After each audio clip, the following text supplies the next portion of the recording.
બોટાદના રાણપુર ગામના લોકોને વિકટ સ્થિતિ છે, કારણ કે રાણપુરમાં 6 દિવસે એક જ વાર પાણી મળે છે।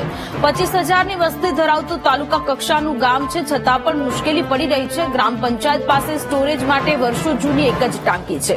ગ્રામ પંચાયત અને સ્થાનિકોની અનેક વખત રજૂઆત કરવા છતાં પણ કોઈ ઉકેલ આવ્યો નથી। ગામના લોકો આંદોલન અને ઉપવાસની ચીમકી ઉચ્ચારી ચૂક્યા છે। નવી ટાંકી અને સંપ બને તો પાણીની સમસ્યા હલ થઈ શકે છે।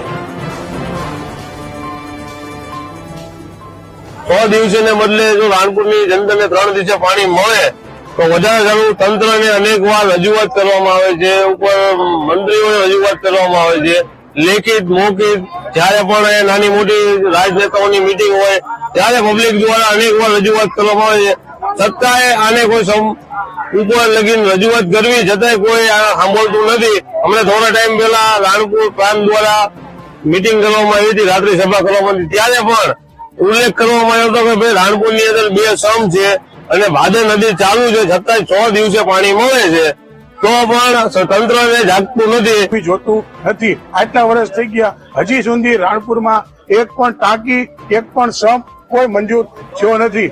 આના હિસાબે અમારા પરિવારને, આખા ગામને હાલાકી ભોગવવી પડે છે। હવે ટૂંક સમયમાં ઉનાળો આવશે, અત્યારે 6 દિવસે પાણી, ઉનાળામાં અમારી હાલત શું થશે એ અમને હવે વિચારવા જેવું છે। અમે એવું માંગણી છે કે ભાઈ અમને 1-2 દિવસે પાણી મળે એવું તંત્ર કે રાણપુર ગ્રામ પંચાયતને ફાળવણી કરે, એવી અમારી માંગ છે।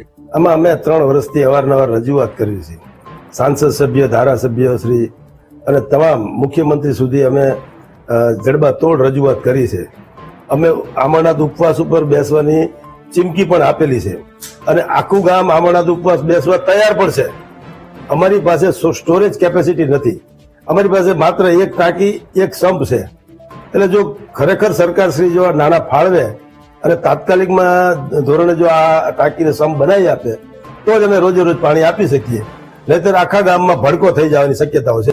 આ સામાન્ય અને નાનામાં નાનું કામ છે, ફક્ત રાજ્ય સરકારે 3,82,00,000 જ ફાળવવાના છે। તાત્કાલિક ફાળવી જ દેવા જોઈએ। આટલું 25,000ની વસ્તી ધરાવતું તાલુકા કક્ષાનું ગામ હોય અને એના માટે સરપંચને એના ગામ આખાને ઉપવાસ ઉપર બેસવું પડતું હોય, એ તો શરમજનક બાબત કહેવાય।